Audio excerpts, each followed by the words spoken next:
Professor Steven Mintz is a prominent American historian and faculty member at the University of Texas at Austin. He recently wrote an article about the value of and threats to liberal democracy, which is the product of a long philosophical evolution that sought to define and limit the power of the state while strengthening individual rights. Although liberal democracy matured during the European Enlightenment and became decisive in the American and French revolutions of the late 18th century, many of its ideas stretch back to the Magna Carta of 1215, which introduced the principle that rulers are bound by law, an early precursor to limited government. In modern terms, liberal democracy refers to a system of governance that integrates two essential components. Key features of liberal democracy are 1. Free and fair elections. Political leaders are chosen through regular, competitive elections with broad participation and no coercion. 2. Rule of law. All individuals, including those holding public office, are subject to the law. 3. Protection of individual rights. Fundamental freedoms, such as speech, religion, press, and assembly, are constitutionally guaranteed and cannot be overridden by political majorities. 4. Separation of powers. Authority is distributed across executive, legislative, and judicial branches that prevent concentration of power and ensure mutual oversight. 5. Independent judiciary. Courts operate free from political influence, so laws are interpreted impartially. 6. Pluralism and civil society. Multiple political parties, interest groups, voluntary organizations, and civic associations can form and operate autonomously outside of state control. 7. Protection of minority rights. Although majority rule is central to democratic decision-making, minority groups maintain legally protected rights that shield them from majoritarian oppression. 8. Checks and balances. Government institutions are designed to monitor, restrain, and correct one another, reducing the risk of corruption or authoritarian drift. In essence, a liberal democracy has institutional guardrails. However, Steven Mintz says that liberal democracy is in trouble because citizens are drifting towards strongmen, populists, and demagogues. The paradox is cruel. Liberal democracy has delivered more freedom, wealth, and security than any system in history, and yet it inspires less and less devotion. Why? The political theorist William Galston has a blunt answer. Liberal democracy, he argues, has built-in vulnerabilities. It slows decisions, forces compromise, protects minorities, and demands tolerance for people and practices we dislike. Its values, equality before the law, freedom from coercion, the rule of consent, are noble but not emotionally magnetic. He maintains that liberals themselves harbor illusions, that people are guided by rational self-interest, that economics explains everything, that history bends toward justice. He's right, but the problem goes even deeper. Liberal democracy fails not only because it is institutionally cumbersome or morally thin. It fails because it misunderstands human beings. The psychology of liberalism. Liberal democracy is not natural. It requires citizens to cultivate virtues that run against the grain, patience with delay, tolerance of difference, humility before compromise. It demands that we grant equality to those whose views we despise. This is not just politics, it is moral and psychological self-discipline. As Alexis de Tocqueville saw nearly 2 centuries ago, democracy works only if people develop habits of restraint and civic responsibility. Reinhold Niebuhr, an American Reformed theologian, commentator on politics and public affairs, and professor at Union Theological Seminary, warned that humans are not rational calculators, but creatures of pride, fear, and passion. He wrote the prayer now known as the Serenity Prayer. In its original form, the prayer read, "Father, give us courage to change what must be altered, serenity to accept what cannot be helped, and the insight to know the one from the other." He later rewrote and reordered it, "God, grant me the serenity to accept the things I cannot change, courage to change the things I can, and wisdom to know the difference." Niebuhr understood a deep truth about resilience. His writings and dynamic lectures made him a national figure from the 1930s to the 1970s. His work deeply influenced leaders such as Martin Luther King Jr., Jimmy Carter, and Barack Obama. John Dewey, an American philosopher, psychologist and educational reformer, was one of the most prominent American scholars in the first half of the 20th century.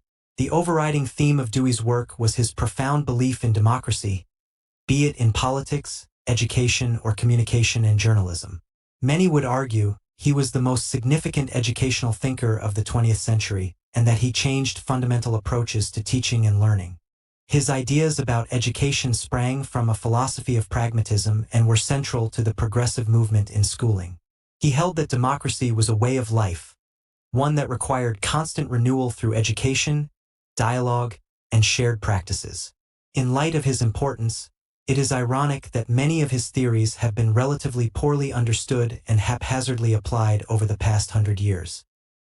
Jean-Jacques Rousseau was a Swiss philosopher, composer, writer, and botanist who had a central role in the Enlightenment.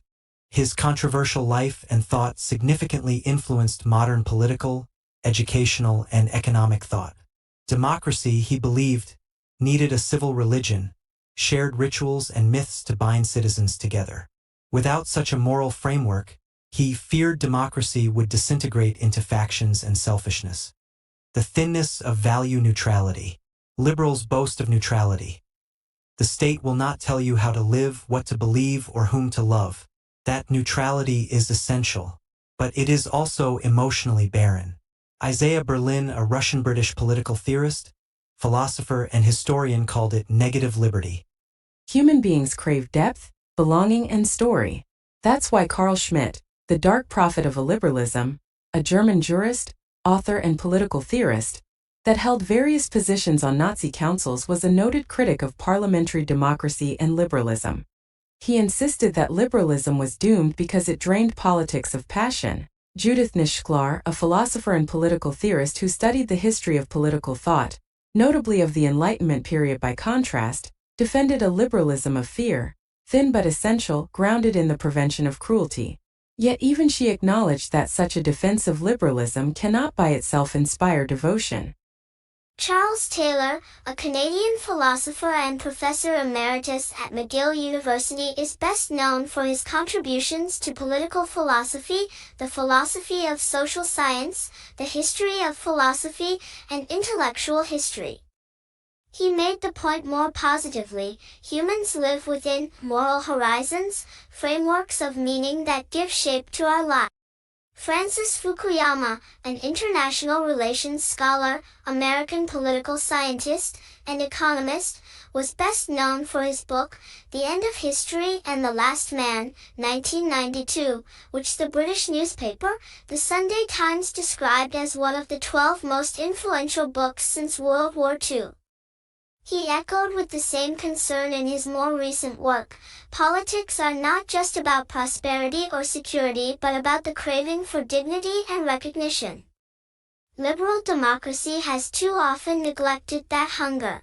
David Émile Durkheim, a French sociologist, more than a century ago, diagnosed the same need from a sociological perspective. Every society sacralizes certain values through rituals and symbols. If liberal democracy does not generate its own forms of sacred, people will find this elsewhere, in nationalism, religion, or charismatic leaders. When liberalism found its voice. History proves liberalism can inspire. The founders framed the Constitution not merely as a set of compromises but as the last, best hope of Republican government. Alexander Hamilton dramatized it in the Federalist Papers. At Gettysburg, Lincoln turned democratic self-government into a sacred promise consecrated in blood. The French Revolution's Declaration of Rights gave universal rights the status of revelation, Woodrow Wilson's call for universal self-determination and making the world safe for democracy sacralized liberal internationalism. Franklin Roosevelt made liberal democracy sound like warmth at the hearth. Winston Churchill wrapped liberal survival in mythic grandeur, the defense of civilization itself. Martin Luther King Jr. fused the American creed with biblical prophecy, making the words of Jefferson ring with spiritual fire. These moments matter. They show that liberal democracy doesn't have to be sterile. Liberalism's blind spots. Hannah Arendt, a German/American historian and philosopher, and one of the most influential political theorists of the 20th century, saw this clearly. Politics, she argued, is not merely about benefits or abstract rights but about the chance to be seen, to speak, to act in a story larger than oneself. Liberal democracy, when reduced to technocracy or proceduralism, empties politics of this drama. No wonder people turn to movements that offer myth, ritual, and spectacle. George Orwell made a similar point from another direction. Authoritarian regimes thrive on controlling language, ritual, and symbol. Democracies, he warned, could not survive if they surrendered rhetoric to cynicism or spectacle.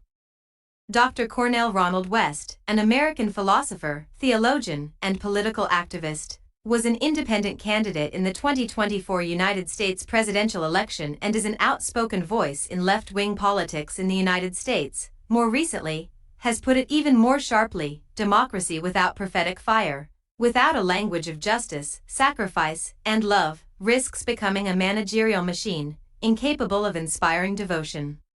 Comparative lessons. If we look beyond the West, the stakes become even more clear. China offers prosperity, security, and a civilizational myth, but not freedom. Russia cloaks repression in orthodox Christian nationalism and visions of imperial destiny. India uses religion and nationalism to sacralize majoritarian democracy. These models succeed in part because they supply what liberal democracy withholds: belonging, pride, and myth. If liberalism cannot provide emotional depth, it will be outcompeted by systems that do, even if those systems strip away rights in the process. A liberal civil religion. Liberalism today lacks not just votes, but a soul. Robert Bellah, an American sociologist and University of California sociology professor, was internationally known for his work related to the sociology of religion and once described America as sustained by a civil religion, which he defined as a set of stories, rituals, and symbols that made democracy feel holy.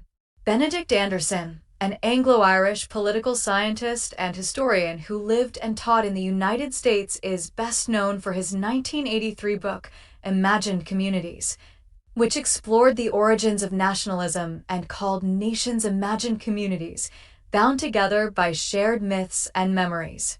Michael Walzer, an American political theorist and a professor at the Institute for Advanced Study at Princeton, reminds us that citizenship is always thick with symbols, not the procedural.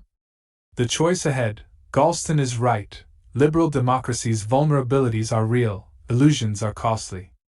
But the real danger is not just fragility, but hollowness. Neutrality does not inspire. Procedure does not console. Compromise does not ennoble. People will not fight for neutrality. They will not die for negative liberty. They will do all those things for dignity, solidarity, and freedom when given mythic and sacred form. The work ahead is to thicken liberalism, giving it flesh and fire. Without that, liberal democracy will remain an empty shell, and its enemies, who promise meaning without freedom, will continue to rise. Why this matters. Mintz wrote this essay not as a detached scholar but as someone who has lived long enough to watch the tides of politics shift again and again. He saw the optimism of the Cold War dissolve into cynicism and the steady spread of democracy stall and reverse. As a historian, he knows that liberal democracy was never inevitable. It was built, with blood, rhetoric, and imagination. Lincoln did not save the Union by citing parliamentary procedure. He knew that people need more than rules and rights. They need stories that inspire. Today, politics are sound bites, hashtags, and technocratic fixes. What we lack is language deep enough to carry our grief and inspire our loyalty. That is why the task ahead is not only to defend liberal democracy as an institution but to reimagine it as a shared moral project, a kind of civic faith. Without that, liberalism will remain an echo chamber. With it, it might once again command not just consent, but devotion.